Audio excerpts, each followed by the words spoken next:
Hi there, class. So let's recall the graphs for cosecant, secant, and tangent. So I posted them on here for you. The first one is cosecant. So think about what the domain and what the range is. The domain for cosecant, all the x values it can be, well, there's certain x values that it can't be actually. It can't be anywhere where there's a vertical asymptote, and that seems to be happening at intervals of pi. So you could think about, well, the first one starts at 0, and then it's every, like, some increment of pi later, so then pi times n. Or you could just write that as x cannot be any multiple of pi.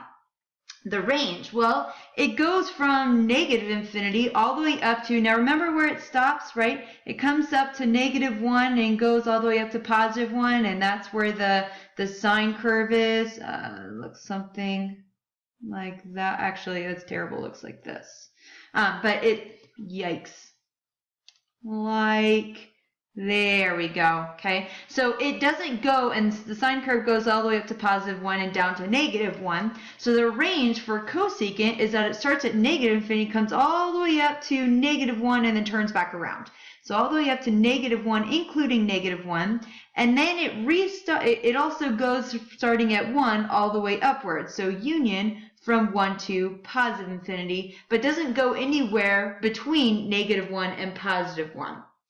For secant, the domain, well, it's x can't be pi over 2, 3 pi over 2, 5 pi over 2. So it looks like x cannot be pi over 2 plus any interval of pi later, right?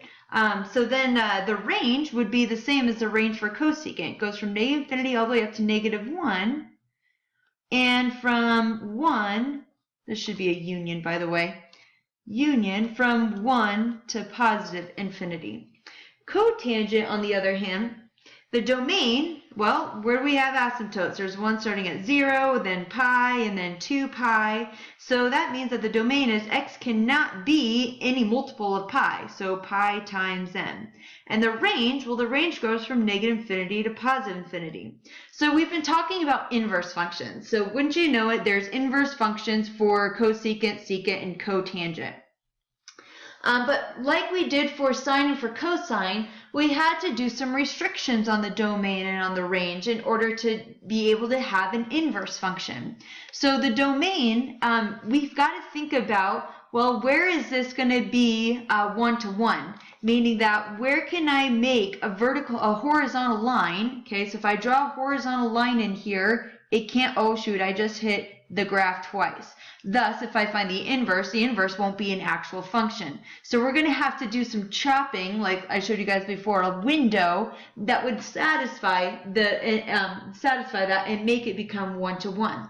So for the cosecant function, if we go from negative pi over 2 to positive pi over 2 and just look at that area, then it would be 1-to-1 if I restrict it to just that domain, which is going to be the domain, or our range then for this inverse function. So we're going to restrict the domain when we're talking about the inverse function to be from negative pi over 2 to positive pi over 2.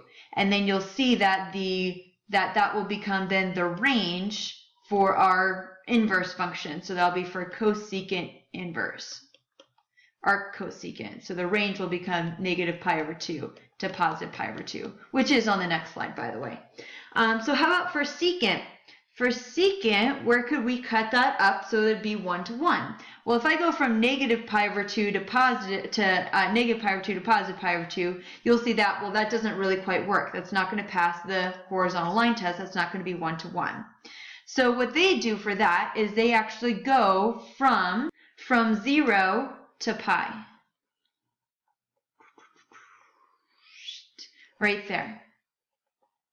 Okay, so that part would then would be 1-to-1. So we're going to again have a restriction on the domain, which you'll see later on here that the domain of that restricted will now become the range of the inverse secant function. So we restrict it between 0 and pi. Notice how it says that y cannot be pi over 2. Why is that? Well, coming back over here, at pi over 2, there is an asymptote here at pi over 2. That's why they're saying, well, start at 0, end at pi, but you cannot be the number pi over 2.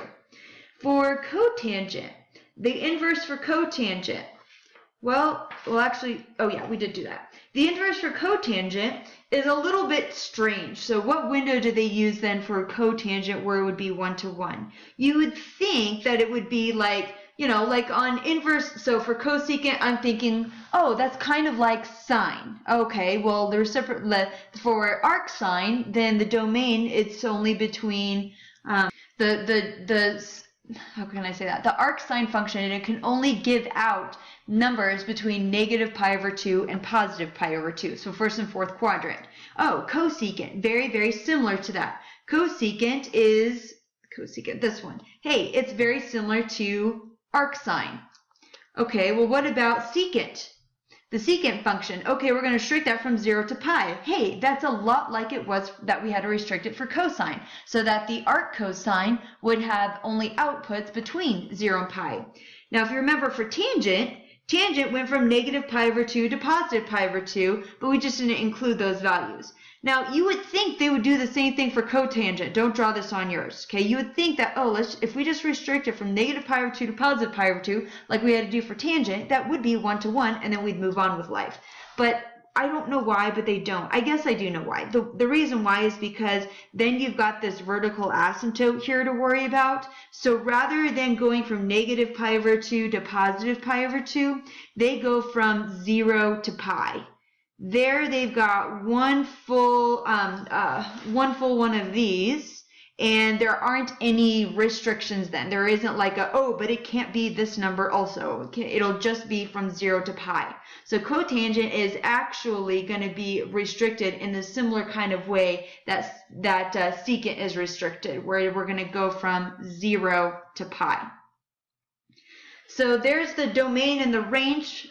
So it's just the reverse of what we wrote up here before. So the first one on there was the arc secant. So the domain, we're restricting it between 0 and pi, and then the range is that.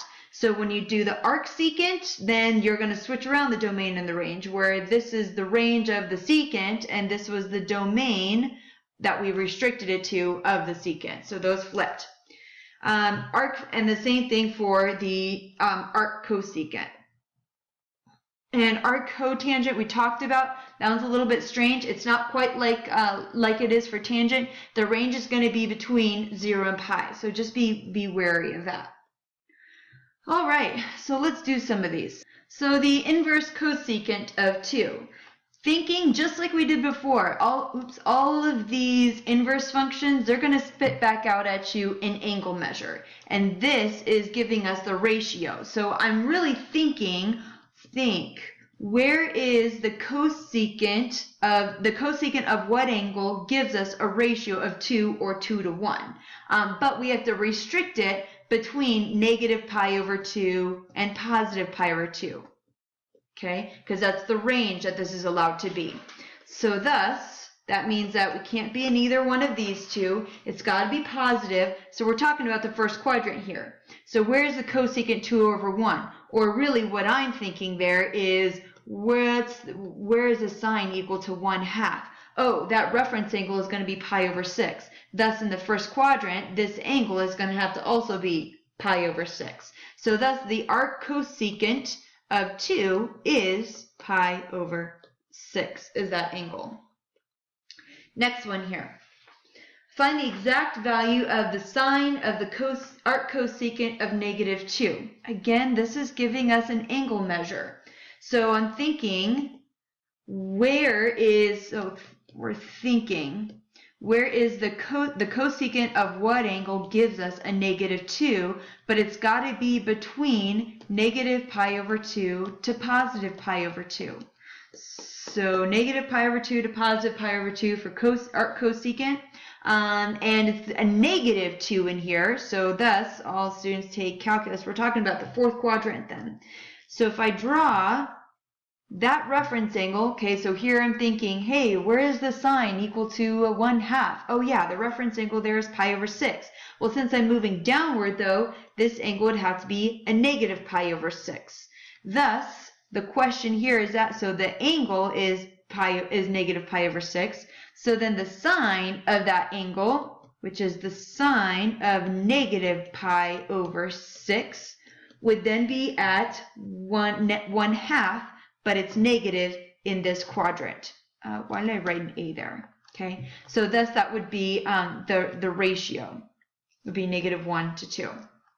So using a calculator to approximate each expression in radians, you would think that this would be easy and, oh, I can just type this in my calculator, hit enter, and not really think through it. But that's not actually the case for these inverse trig functions, the arc cotangent, arc secant, arc cosecant. You can't just punch it in and go. First of all, there is no arc cotangent on your calculator. And if you're like, well, I'll just do 1 divided by the tangent function, 1 divided by the arctangent function, that actually is not really the case either. Remember that cotangent doesn't actually act like arctangent does.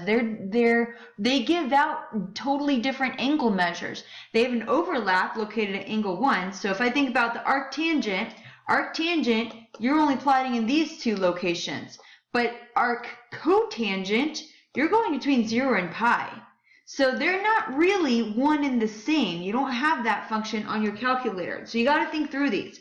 So I'm thinking, well, what cotangent of what angle gives me 1/2? But it's got to be where the angle is between pi and 0. Oh, that shouldn't be an or equal to, just between pi and 0, but can't be those 2 values because I think those had, vertical asymptotes. So if I draw this out, okay, I'm getting some angle measure off of this. And if I draw this out, cotangent can't be in either one of these 2 quadrants. So if I draw my angle like right there, it's got to be in the first quadrant because it's positive, and then cotangent, okay, that's like adjacent over opposite. So I'm thinking here, this is like the tangent is 2 over 1. So the opposite over adjacent then. So if I make my right triangle, the opposite side be 2, adjacent side is 1. Pythagorean theorem would show me that the hypotenuse side is 5. So arc cotangent of 1/2, I could really use, so that way I could use a button that's on my calculator and arc cotangent isn't on there. Arc cotangent behaves very similarly to arc cosine, right? Arc cosine is defined in the first and the second quadrant. Arc cotangent is also defined in the first and second quadrant. So using this triangle that I already have here, rather than using arc cotangent, I could use the arc cosine on that angle if I want to. So the arc cosine, or not on the angle, on a ratio of sides. So that would be adjacent over hypotenuse. So that would be 1 over root 5. So this will be equivalent to this. Or you could technically use the arc sine of 2 over root 5 if you want to, because this is in quadrant 1, it really wouldn't matter. But if it ended up in quadrant 2, you really only have one option there. It would have to be the arc cosine, because that's the only one that you can have in the second quadrant along with arc cotangent. That would be a button on your calculator. In any case, if you type that in your calculator, you get 1.11. Let's see if we can't get through this last one here. So arc secant of 3. So I'm thinking, where is the secant of what angle gives me 3? And for secant, okay, remember that one was also between 0 and pi. So what I'm thinking is that for this, I'm thinking cosine of what angle gives me 1/3. Well, if I draw this, okay, arc secants only define the first and in the second quadrant, and I don't know how big this angle is. This isn't something on my unit circle. So here's my angle. Cosine is adjacent to hypotenuse, so this side would be 1, this side would be 3, and I can actually just use the arc cosine. This is defined with the arc cosine. So I could do arc cosine of the ratios of those sides would be 1 to 3, and that would give me approximately 1.23 then. Now you could figure out how long this side was, and if you wanted to, you could do arc tangent, you could do arc sine, but you might as well, being that you're in the first and the second quadrant, you might as well get into the habit of, oh, we'll just use arc cosine when I'm in the first and the second quadrant. If I'm in the first or the third quadrant, then I have options of arc tangent or arc sine for those. So this is April Ann Rainey, and I'm signing off.